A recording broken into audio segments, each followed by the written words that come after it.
Hey guys, welcome to Vedant Pathashale. ನಮ್ಮ ವೇದಾಂತ್ ಪಾಠಶಾಲೆ YouTube ಚಾನಲನ್ನು ಫಸ್ಟ್ ಟೈಮ್ ವಿಸಿಟ್ ಮಾಡ್ತಾ ಇದ್ದೀರಾ ಅಂತಿದ್ದಲ್ಲಿ ಸಬ್ಸ್ಕ್ರೈಬ್ ಮಾಡ್ಕೊಳ್ಳಿ. ಸಬ್ಸ್ಕ್ರೈಬ್ ಮಾಡಿಕೊಂಡು ಪಕ್ಕದಲ್ಲಿ ಕಾಣ್ತಾ ಇರುವಂತಹ ಬೆಲ್ ಐಕಾನ್ನ ಕ್ಲಿಕ್ ಮಾಡಿ.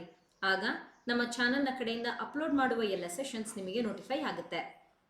ನಮ್ಮ ವೇದಾಂತ್ ಪಾಠಶಾಲೆ ಕಡೆಯಿಂದ ಎಲ್ಲ PSI ವಿದ್ಯಾರ್ಥಿಗಳಿಗೆ ಉಪಯೋಗ ಆಗಲಿ ಅಂತ ಹೇಳಿ ಒಂದು ಪುಸ್ತಕವನ್ನು ಬಿಡುಗಡೆ ಮಾಡಲಾಗಿದ್ದು, ಇದು ಈಗ ನಿಮಗೆ ಮಾರುಕಟ್ಟೆಯಲ್ಲಿ ಅವೈಲಬಲ್ ಇದೆ.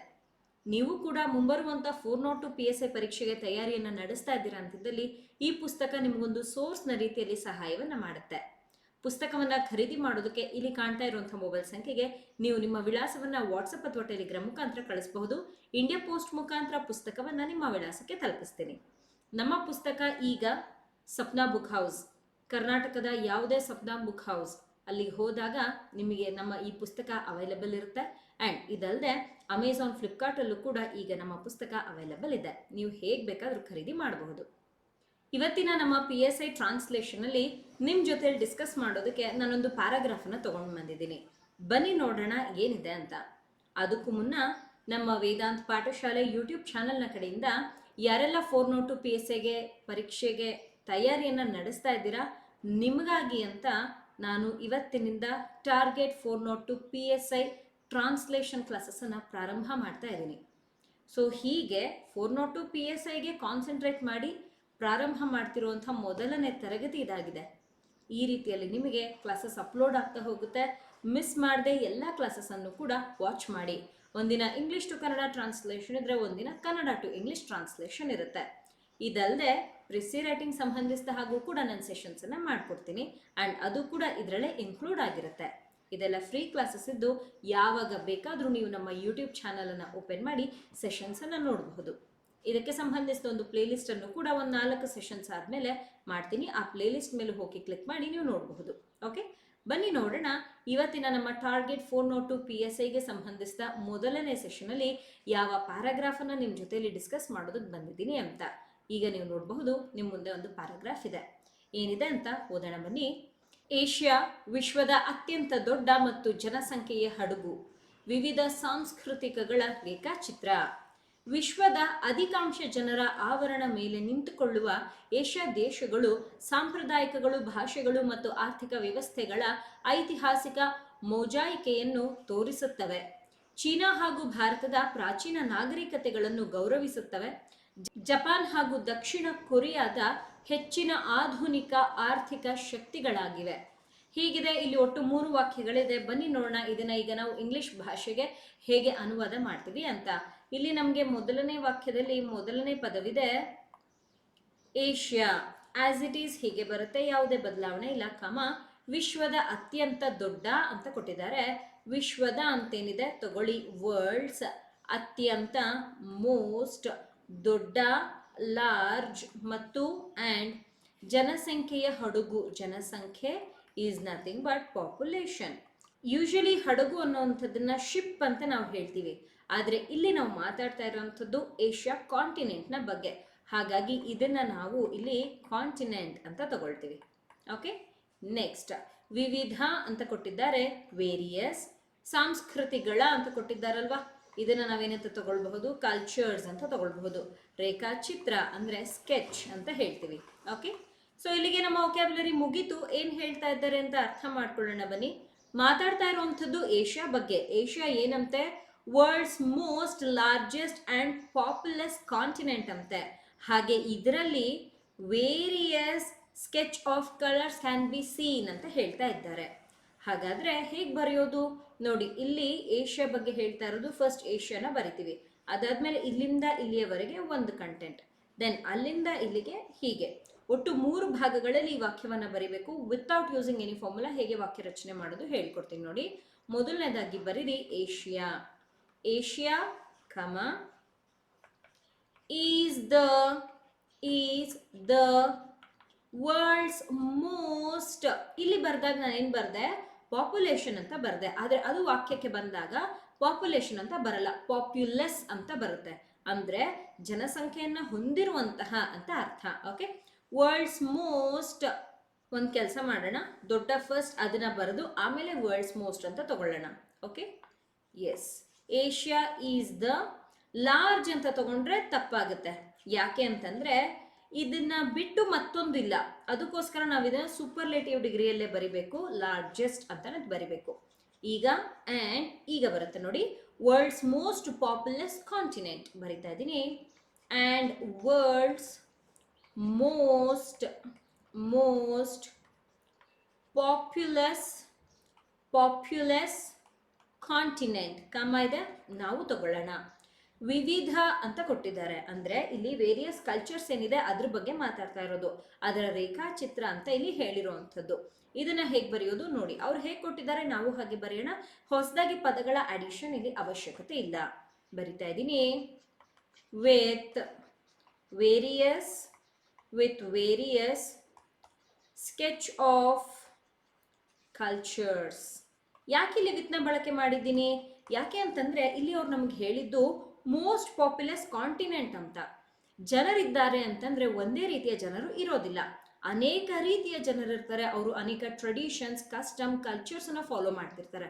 ಅದಕ್ಕೋಸ್ಕರ ಅವರಿಲ್ಲಿ ಈ ಒಂದು ವಾಕ್ಯವನ್ನ ಈ ವಾಕ್ಯವನ್ನ ಮೆನ್ಷನ್ ಮಾಡಿರುವಂಥದ್ದು. ಅದನ್ನ ತಗೊಳ್ಳುವಾಗ ಪಾಪ್ಯುಲೇಷನ್, ಜನಸಂಖ್ಯೆ ಇದೆ ಅಂತ ಹೇಳ್ತಾ ಅವ್ರು ಏನನ್ನ ಫಾಲೋ ಮಾಡ್ತಾ ಇದ್ದಾರೆ, ಕಲ್ಚರ್ ಅನ್ನ, ಅದನ್ನ ಇಲ್ಲಿ ಹೇಳಿದ್ದಾರೆ. ಅದಕ್ಕೋಸ್ಕರ ವಿತ್ ಅಂತ ಒಂದನ್ನ ಆಡ್ ಮಾಡ್ಕೊಂಡಿದ್ದೀನಿ. ಇದು ಬಿಟ್ರೆ ಇನ್ನೇನು no extra addition is required. And as you can notice, ನಾನು ಹೇಳಿದ್ದೆ 3 ವಾಕ್ಯಗಳಲ್ಲಿ ಈ ಒಂದು ವಾಕ್ಯವನ್ನ ಬರಿತೀವಿ ಅಂತ ಡಿವೈಡ್ ಮಾಡಿಕೊಂಡು. ಆಸ್ ಯು ಕ್ಯಾನ್ ನೋಟಿಸ್ ಅಲ್ಲಿ ಏನು ಹೇಳಿದ್ದೆ ಅದೇ ರೀತಿಯಲ್ಲೇ ಬರೆದಿದ್ದೀನಿ, ಯಾವುದೇ ಫಾರ್ಮುಲಾ ನಾನು ಬಳಸಿಲ್ಲ. ಹೀಗೆ ವಾಕ್ಯವನ್ನ ರಚನೆ ಮಾಡಬಹುದು. ಇದು ಮೊದಲನೇ ವಾಕ್ಯವಾಗಿತ್ತು. ಈಗ ಎರಡನೇ ವಾಕ್ಯದ ಕಡೆಗೆ ಹೊರಟಿದ್ದೀನಿ. ವಿಶ್ವದ ಅಧಿಕಾಂಶ ಅಂತ ಕೊಟ್ಟಿದ್ದಾರೆ, ಬರೆಯೋಣ, ತಗೊಳ್ಳೋಣ. ಮೋಸ್ಟ್ ಸಿಂಪಲ್, ನೆನಪಿರುತ್ತೆ ನಮಗೆ. ಜನರ, ಪೀಪಲ್, ಆವರಣ ಅಂತ ಕೊಟ್ಟಿದ್ದಾರೆ. ಇದನ್ನ ಕಲರ್ ಅಂತ ಹೇಳಬಹುದು. ಮೇಲೆ ಆನ್, ನಿಂತುಕೊಳ್ಳುವ ಏಷ್ಯಾ ದೇಶಗಳು. ನಿಂತುಕೊಳ್ಳುವ ಅಂತಂದ್ರೆ ಸ್ಟ್ಯಾಂಡಿಂಗ್, ಬಟ್ ಇಲ್ಲಿ ಇರುವ ಅಂತ ಅರ್ಥ. ಸೊ ಹಾಗಾಗಿ ಮೇಲೆ ನಿಂತುಕೊಳ್ಳುವ ಏಷ್ಯಾ ದೇಶಗಳು, ಇದು ವಾಕ್ಯದಲ್ಲಿ ಸಂದರ್ಭವನ್ನ ನೋಡಿಕೊಂಡು ಬದಲಾಯಿಸ್ಕೊಳ್ಬೇಕಾಗುತ್ತೆ. ಸೊ ಸಪ್ರೇಟ್ ಆಗಿ ಇದು ಪದ ಬರುತ್ತೆ. ನಾನು ಸಾರಾಂಶದ ರೀತಿಯಲ್ಲಿ ಏನು ಅಂತ ಹೇಳ್ತೀನಿ. ಏಷ್ಯಾ ದೇಶಗಳು, ಏಷ್ಯನ್ ಕಂಟ್ರೀಸ್, ಈ ರೀತಿಯಲ್ಲಿ ತಗೊಳ್ಳಿ. ಸಂಪ್ರದಾಯಗಳು ಅಂತ ಕೊಟ್ಟಿದ್ದಾರಲ್ವಾ, ತಗೊಳ್ಳೋಣ ಟ್ರೆಡಿಷನ್ಸ್ ಅಂತ. ಭಾಷೆಗಳು ಅಂತ ಇದೆ, ತಗೊಳ್ಳೋಣ ಲ್ಯಾಂಗ್ವೇಜಸ್ ಅಂತ.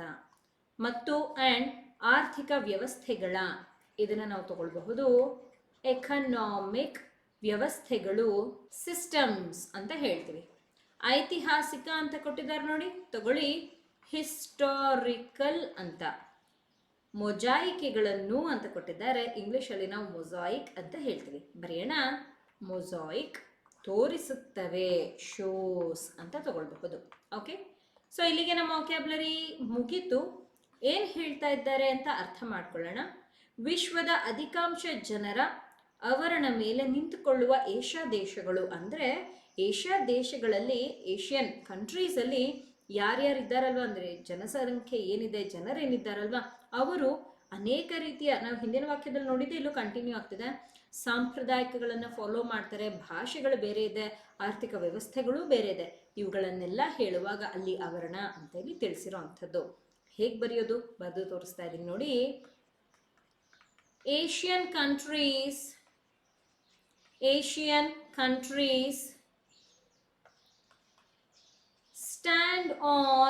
stand as ಅಥವಾ ಏಷ್ಯನ್ ಕಂಟ್ರೀಸ್ ಆರ್, ಎರಡರಲ್ಲಿ ಒಂದು, ಅಂದ್ರೆ ಇದೆ ಅಂತಾಗ್ಲೇ ಹೇಳಿದ್ನಲ್ವಾ, ಅದನ್ನ ಈ ರೀತಿಯಲ್ಲಿ ತಗೊಂಡಿದ್ದೀನಿ. ನಿಮ್ಗೆ ನಿಂತುಕೊಳ್ಳುವ ನೆನಪಿರುತ್ತೆ, ಸ್ಟ್ಯಾಂಡ್ ಅಂದ್ರೆ ಇದೆ ತಗೊಳ್ಳಿ, ಅಥವಾ ಅದರ ಸ್ಥಿತಿ ಹೇಗಿದೆ ಅಂತ ಹೇಳೋದಾದ್ರೆ ಇದೆ, ಆರ್, ಈ ರೀತಿಯಲ್ಲಿ ಬರ್ದಿದ್ದೀನಿ. ಏಷ್ಯನ್ ಕಂಟ್ರೀಸ್ ಸ್ಟ್ಯಾಂಡ್ ಆಸ್ ಅಥವಾ Asian countries are the world's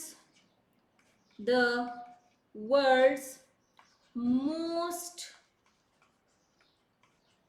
populous one, which shows, ನೋಡಿ ತೋರಿಸುತ್ತವೆ ಅಲ್ವಾ, which shows ಏನನ್ನ ತೋರಿಸುತ್ತೆ, traditions, languages and economic systems which are historical mosaic ಬರಿಬಹುದು.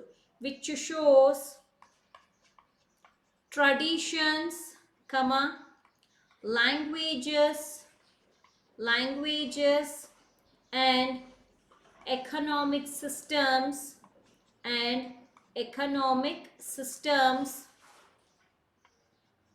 Which is of, ಹೀಗೆ ತಗೊಳ್ಳಿ, which is of historical mosaic. ಹೀಗೆ ಇಲ್ಲಿ ನಾನು ವಾಕ್ಯವನ್ನ ರಚನೆ ಮಾಡಿದ್ದೀನಿ. ನೋಡಿದ್ರ? ಹಾಗಾದ್ರೆ ಇಲ್ಲಿನ ವಿಷಯವೇನಾಗಿತ್ತು? ಇಲ್ಲಿನ ವಿಷಯವೇ ಏಷ್ಯನ್ ಕಂಟ್ರೀಸ್. ಏನ್ ಮಾಡ್ತಿದೆ? ಏನನ್ನು ತೋರಿಸ್ತಾ ಇದೆ. ಏನನ್ನ ತೋರಿಸ್ತಾ ಇದೆ? ಇದು ಯಾವುದಕ್ಕೆ ಸಂಬಂಧಿಸಿದೆ ಅಂತ ಆಬ್ಜೆಕ್ಟ್ ಅಲ್ಲಿ ನೋಡಬಹುದು. ಇಲ್ಲಿ ನಾನು ವಾಕ್ಯವನ್ನ ರಚನೆ ಮಾಡೋದಕ್ಕೆ ಬಳಸಿರುವಂತಹ formula subject plus verb plus object. ಹಾಗಾದ್ರೆ ಇದೆಲ್ಲ ಏನು? ಏಷ್ಯನ್ ಕಂಟ್ರೀಸ್ಗೆ ಸಂಬಂಧಿಸಿದ್ದಾಗಿರೋದ್ರಿಂದ ಸಬ್ಜೆಕ್ಟ್ ಅಲ್ಲೇ ಸೇರ್ಕೊಳ್ಳುತ್ತೆ. ಓಕೆ, ಇದು ಎರಡನೇ ವಾಕ್ಯವಾಗಿತ್ತು. ಮೂರನೇ ವಾಕ್ಯದ ಕಡೆಗೆ ಹೋಗೋಣ. ನೀವೇನಾದ್ರೂ PSI ಪರೀಕ್ಷೆಗೆ ತಯಾರಿಯನ್ನ ನಡೆಸ್ತಾ ಇದ್ದೀರಾ, ಅಥವಾ 545 ಹಾಗೆ 402 ಪರೀಕ್ಷೆಗೆ ನಿಮ್ಮ ಸಿದ್ಧತೆ ಏನಾದ್ರೂ ನಡೀತಾ ಇದೆಯಾ? ಹಾಗಿದ್ದಲ್ಲಿ ನಿಮಗಾಗಿ ಅಂತ ವೇದಾಂತ್ ಪಾಠಶಾಲೆ ಒಂದು ಕ್ರಾಶ್ ಕೋರ್ಸ್ ಅನ್ನ ಪ್ರಾರಂಭ ಮಾಡಿದೆ. ಇದರಲ್ಲಿ ಪೂರ್ತಿ PSI ಪೇಪರ್ 1ಗೆ ಬೇಕಾಗಿರುವಂತಹ translation, precis writing, essay 3 concepts basic ಇಂದ ಹೇಳ್ಕೊಡ್ತಾ ಇದ್ದೀನಿ. ಹಾಗೆ ನಿಮಗೆ ಪ್ರತಿಯೊಂದು ಸೆಷನ್ PDF ನೋಟ್ಸ್ ಕೂಡ ಸಿಗುತ್ತೆ. ನಮ್ಮ ವೇದಾಂತ್ ಪಾಠಶಾಲೆ ಕಡೆಯಿಂದ ಒಂದು ಪುಸ್ತಕವನ್ನು ಕೂಡ ಈ ಕೋರ್ಸ್ ನಲ್ಲಿ ನಾವು ಪ್ರೊವೈಡ್ ಮಾಡ್ತಾ ಇದ್ದೀವಿ. ಪುಸ್ತಕ ನಿಮ್ಮ ಅಡ್ರೆಸ್ಗೆ ಬಂದು ತಲುಪುತ್ತೆ. ಅದನ್ನ ನೋಡ್ಕೊಂಡು ಕೂಡ ನೀವು ಪ್ರಾಕ್ಟೀಸ್ ಮಾಡಬಹುದು. ಕನ್ನಡ ಹಾಗೆ ಇಂಗ್ಲಿಷ್ ಎರಡೂ ಭಾಷೆಯಲ್ಲಿದ್ದು ಟಾಪ್ ಕರೆಂಟ್ ಅಫೇರ್ಸ್ ಹಾಗೆ ಜನರಲ್ ಟಾಪಿಕ್ ಎರಡೂ ಕೂಡ ನಿಮಗೆ ಇದರಲ್ಲಿ ಸಿಗುತ್ತೆ. ಹೆಚ್ಚಿನ ಮಾಹಿತಿಗೆ ಈ ನಂಬರ್ ಅನ್ನ ಈ ಕೂಡಲೇ ಕಾಂಟ್ಯಾಕ್ಟ್ ಮಾಡಿ. ಸೆಷನ್ ಮೂರನೇ ವಾಕ್ಯ, ಚೀನಾ ಹಾಗೂ ಭಾರತ ಅಂತ ಕೊಟ್ಟಿದ್ದಾರೆ. ಇವೆಲ್ಲ ಹಾಗೆ ಬರುತ್ತೆ. ಭಾರತ ಇದನ್ನ ತಗೊಳ್ಬಹುದು, ಇಂಡಿಯಾ ಅಂತ. ಪ್ರಾಚೀನ ಅಂತ ಕೊಟ್ಟಿದ್ದಾರಲ್ವಾ, ತಗೊಳ್ಳಿ ಏನ್ಷಿಯಂಟ್. ಸಿವಿಲೈಸೇಷನ್ಗಳು ಅಂತ ಕೊಟ್ಟಿದ್ದಾರೆ, ತಗೊಳ್ಳೋಣ ಸಿವಿಲೈಸೇಷನ್ಸ್ ಅಂತ. ನಾಗರಿಕತೆಗಳನ್ನು ಅಂತ ಇದೆ, ಇದನ್ನು ನಾವು ಹೀಗೆ ಹೇಳ್ತೀವಿ, ಯಾವುದೇ ಬದಲಾವಣೆ ಇಲ್ಲ. ಗೌರವಿಸುತ್ತವೆ, ರೆಸ್ಪೆಕ್ಟ್ಸ್ ಅಂತ ತಗೊಳ್ಬಹುದು. ಕಮ ಜಪಾನ್ ಹೀಗೆ ಬರುತ್ತೆ, ಹಾಗೂ ಹೀಗೆ ಬರುತ್ತೆ. ದಕ್ಷಿಣ ಕೊರಿಯಾ ಹೀಗೆ ಬರುತ್ತೆ. ಹೆಚ್ಚಿನ ಆಧುನಿಕ ಆರ್ಥಿಕ ಶಕ್ತಿಗಳಾಗಿವೆ. ಹೆಚ್ಚಿನ ಅಂತ ಕೊಟ್ಟಿದ್ದಾರೆ, ಮೋರ್. ಆಧುನಿಕ ಮಾಡ್ರನ್. ಆರ್ಥಿಕ ಎಕನಾಮಿಕ್. ಶಕ್ತಿ ಅಂತ ಕೊಟ್ಟಿದ್ದಾರಲ್ವಾ, ಪವರ್ ಅಂತ ತಗೊಳ್ಬಹುದು. ಓಕೆ, ಸೊ ಇಲ್ಲಿಗೆ ನಮ್ಮ ವೊಕ್ಯಾಬ್ಯುಲರಿ ಮುಗೀತು. ಏನ್ ಹೇಳ್ತಾ ಇದ್ದಾರೆ ಇಲ್ಲಿ ನಾವು ನೋಡಿದ ತಕ್ಷಣ ಗೊತ್ತಾಯ್ತು, ಒಟ್ಟು 4 ದೇಶಗಳ ಬಗ್ಗೆ ಮಾತಾಡಿರೋಂಥದ್ದು. ಚೀನಾ ಭಾರತ ಒಂದು ಜೊತೆಲಿ ಬಂದ್ರೆ, ಜಪಾನ್ ದಕ್ಷಿಣ ಕೊರಿಯಾ ಮತ್ತೊಂದು ಜೊತೆಲಿ ಬರ್ತಾ ಇದೆ. ಒಟ್ಟು 4 ದೇಶಗಳು, ಆದ್ರೆ 2 ವಿಷಯಗಳಿದೆ. ಒಂದು ಮಾತಾಡ್ತಾ ಇರುವಂಥದ್ದು ನಾಗರಿಕತೆಯ ಬಗ್ಗೆ, ಮತ್ತೊಂದು ಮಾತಾಡ್ತಾ ಇರುವಂಥದ್ದು ಆಧುನಿಕ ಆರ್ಥಿಕತೆಯ ಬಗ್ಗೆ. ಹಾಗಾಗಿ ಇಲ್ಲಿಂದ ಇಲ್ಲಿಯವರೆಗೆ ಒಂದು ಭಾಗ, ಅಂಡ್ ಇಲ್ಲಿಂದ ಇಲ್ಲಿಯವರೆಗೆ ಮತ್ತೊಂದು ಭಾಗ, ಹೀಗೆ 2 ಭಾಗಗಳಲ್ಲಿ ನಾವು ಬರೀಬಹುದು. ಹೇಗೆ ಬರೆಯೋದು ಬನ್ನಿ ತೋರಿಸ್ತೀನಿ. China and India, China and India respect ಕೊಡುತ್ತೆ. ರೆಸ್ಪೆಕ್ಟ್ಸ್ ಏನನ್ನ? The civilisations of ancient civilisations. ಅಲ್ಲಿ ಹಾಗೆ ಕೊಟ್ಟಿರುವಂಥದ್ದು, ಅವರು ರೆಸ್ಪೆಕ್ಟ್ ಕೊಡ್ತಾರೆ ಯಾವುದಕ್ಕೆ ಅಥವಾ ಯಾರಿಗೆ ಅಂತ ಇಲ್ಲಿ ಹೇಳಿರೋದ್ರಿಂದ ಸಿವಿಲೈಸೇಷನ್ಸ್ 2 ಕಡೆ ಬಂದಿದೆ. China and India respects civilization ಯಾವುದರ? Of ancient civilization. ಮೊದಲನೇ ಭಾಗ ಮುಗಿತು. ಜಪಾನ್ ಹಾಗೂ ದಕ್ಷಿಣ ಕೊರಿಯಾದ ಹೆಚ್ಚಿನ ಆಧುನಿಕ ಆರ್ಥಿಕತೆಯ ಶಕ್ತಿಗಳಾಗಿವೆ ಅಂತ ಕೊಟ್ಟಿದ್ದಾರೆ. ಬರೆಯೋಣ. Japan and south Korea, Japan and south Korea is a power of modern economy. ಹೀಗೆ ತಗೊಳ್ಬಹುದು. ಅಂದ್ರೆ ಚೀನಾ ಹಾಗೆ ಕೊರಿಯಾ ವಿಷಯಕ್ಕೆ ಬಂದಾಗ ಅವರು ಈ ಸಿವಿಲೈಸೇಷನ್ಸ್ಗೆ ಹೆಚ್ಚಿನ ಗೌರವವನ್ನ ಕೊಡ್ತಾರೆ. ಜಪಾನ್ ಹಾಗೆ ಸೌತ್ ಕೊರಿಯಾ ಅಂತ ಬಂದಾಗ ಮಾಡರ್ನ್ ಎಕಾನಮಿ ಪವರ್ ಅನ್ನ ಹೊಂದಿರೋದ್ರ ಬಗ್ಗೆ ಹೇಳಿದ್ದಾರೆ. ಎರಡೂ ಬೇರೆ ಬೇರೆಯಾಗಿ ಬರ್ದಿದ್ದೀವಿ. ಹೀಗೆ ನಿಮಗೆ ಕೊಡುವಂತಹ ವಾಕ್ಯಗಳಲ್ಲೂ ಕೂಡ ಪಂಕ್ಚುವೇಷನ್ಸ್ ಇರುತ್ತೆ. ಅದರ ಸಹಾಯದಿಂದ ನೀವು ವಾಕ್ಯವನ್ನ ಡಿವೈಡ್ ಮಾಡಿಕೊಂಡು ಈ ರೀತಿಯಲ್ಲಿ ಬರಿಬಹುದು. ಅಥವಾ ನೀವು ಇಲ್ಲಿ ತೋರಿಸಿದ್ನಲ್ವಾ ಹೇಗೆ ವಿತ್ ಫಾರ್ಮುಲಾ ನಾವು ವಾಕ್ಯ ರಚನೆ ಮಾಡಬಹುದು ಅಂತ, ಹೀಗೂ ಕೂಡ ಮಾಡಬಹುದು. With formula, without formula, no problem. ನೀವು ಹೇಗೆ ಬೇಕಾದರೂ ಕಲ್ತ್ಕೊಳ್ಳಿ. ನಾನು 2 ರೀತಿ ಹೇಳ್ಕೊಡ್ತಾ ಇದ್ದೀನಿ. ಬಟ್ ನೀವು ಕಲಿಬೇಕಾಗಿರೋದೇನು? ಟ್ರಾನ್ಸ್ಲೇಷನ್ ಅಷ್ಟೇ. ಓಕೆ, ಸೊ ಇದಾಗಿತ್ತು ಇವತ್ತಿನ ಸೆಷನ್. ನಿಮಗೆ ಇಷ್ಟ ಆದಲ್ಲಿ ಲೈಕ್ ಮಾಡೋದನ್ನ ಮರಿಬೇಡಿ. ಚಾನಲ್ಗೆ ಹೊಸಬ್ರಿದ್ದೀರಾ ಅಂತಿದ್ದಲ್ಲಿ ಸಬ್ಸ್ಕ್ರೈಬ್ ಮಾಡ್ಕೊಳ್ಳಿ. ನೀವು ಕೂಡ ನಮ್ಮ ವೇದಾಂತ್ ಪಾಠಶಾಲೆ ಕಡೆಯಿಂದ 402 PSA ಎಕ್ಸಾಮಿಗೆ ಕೋರ್ಸನ್ನು ನಡೆಸ್ತಾ ಇದ್ದೀವಲ್ವಾ, ಅದಕ್ಕೆ ಜಾಯಿನ್ ಆಗಬೇಕು ಅಂತಿದ್ದಲ್ಲಿ ಇಲ್ಲಿ ಕಾಣ್ತಾ ಇರುವಂಥ ಮೊಬೈಲ್ ಸಂಖ್ಯೆಗೆ ಕರೆ ಮಾಡಬಹುದು. ಪುಸ್ತಕವನ್ನು ಖರೀದಿ ಮಾಡಬೇಕು ಅಂತಿದ್ದಲ್ಲಿ ನೀವು ನಮ್ಮನ್ನು ಕಾಂಟ್ಯಾಕ್ಟ್ ಮಾಡಬಹುದು.